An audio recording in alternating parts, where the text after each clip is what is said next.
Last harvest ng upo. Lasting. Puro last. Dili. Yan. 1,000 plus kilos.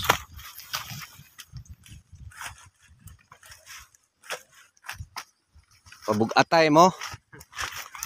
Ha? Gagmay ng bukag. Okay, pabugatay. Dako kan jok-jok, kan jok-jok may kinadaka na eh. Contest paramihan ng kilo sa bakat.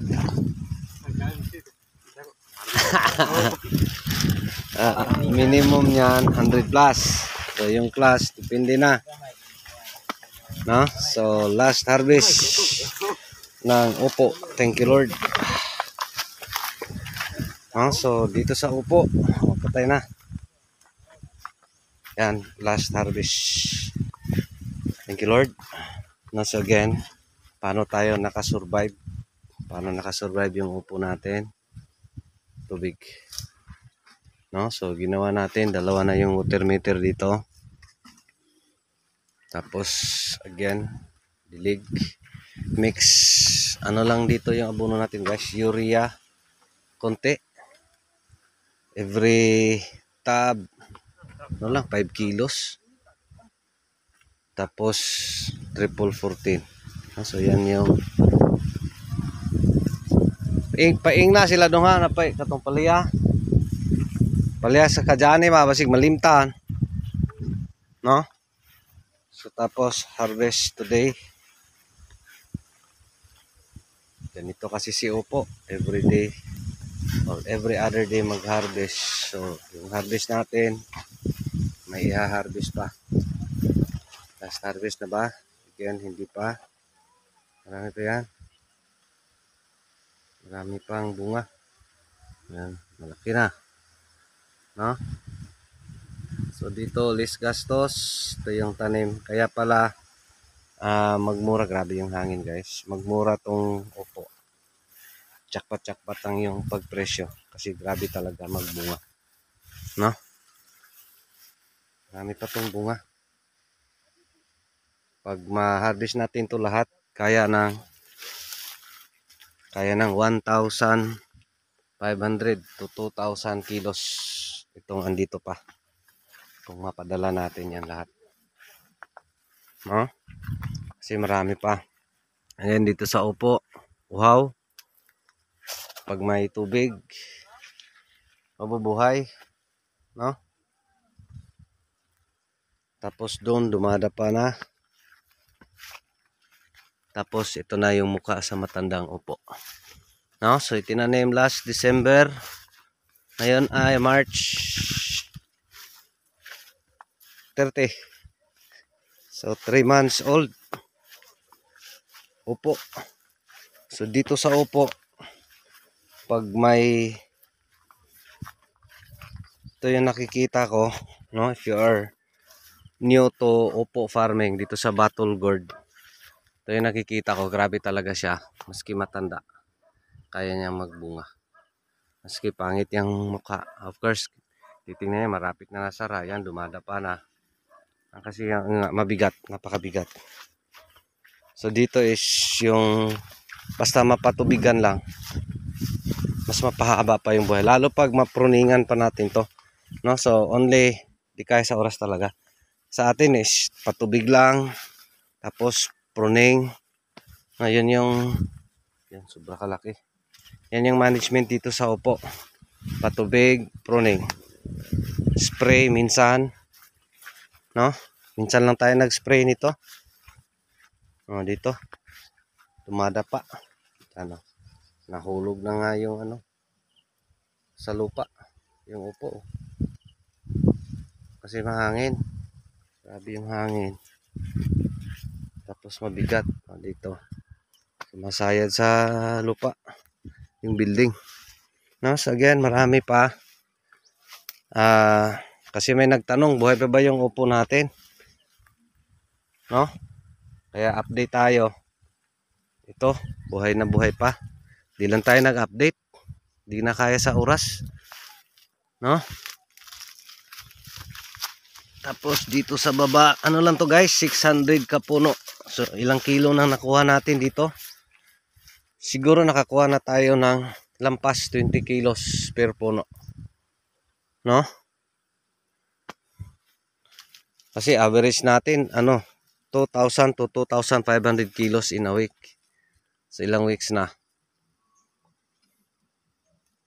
6, 7th week. So nasa 14,000 to 15 tons.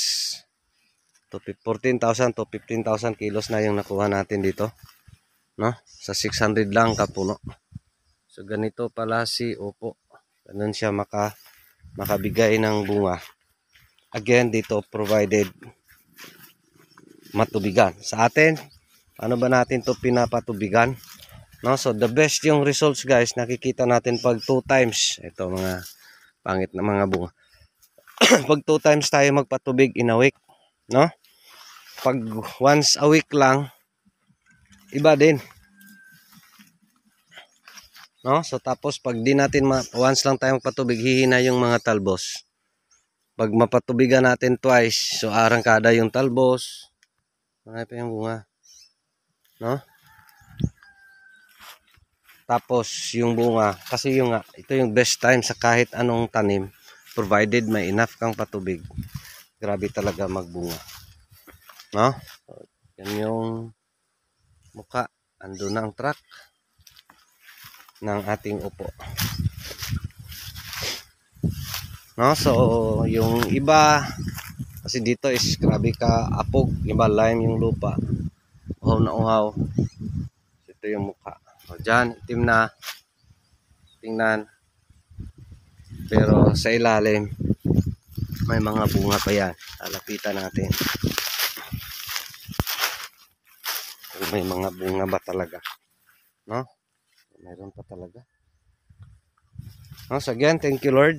Thank you sa ating mga Opo. So update sa presyo. Mag ilang weeks na rin. 2 weeks na siguro. Tag City. So baka ngayon, after Holy Week. Ngayon ay Black Saturday. No? So sana magbago na yung presyo. Kasi nga, grabe din yung init. Yung mga white squash dito, yung tabayag, ay pahirapan din. No?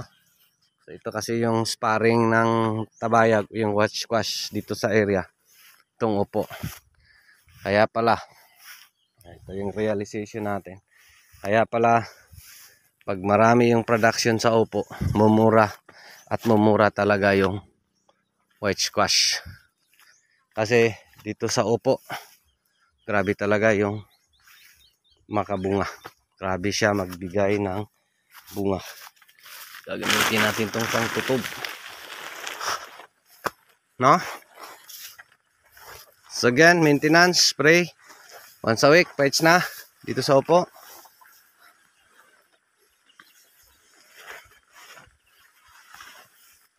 Yan. So itong mga natira dito, kaya pa yung 700 plus kilos. Ayan o, nakasabit sa tip. No, so again, ito yung best sa Opo. Tag-init, provided may patubig. No, so yun lang. Maraming salamat. Ito pa rin si Jupilo Farmer. Anak ni Matoy, ang farmer nga gwapo. So ito, may kahibalo. Pa, nagsaba kay manoon pa ko. Maraming salamat. And God bless. Thank you. Thank you Lord. Thank you sa ating mga Opo.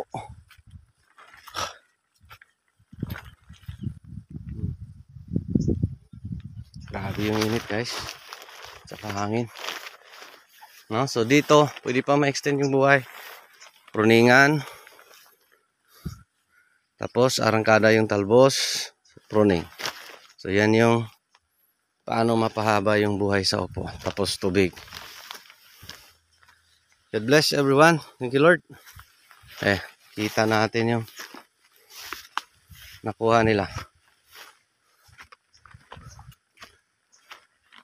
Diyan Charlie, tinuod bumayin Charlie da. Sila na to, nage. Ah. Kahit siya na. Char, ninood ka char, binuhar to kuha char.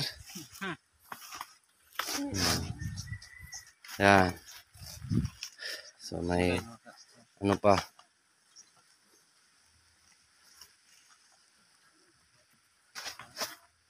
Thank you Lord.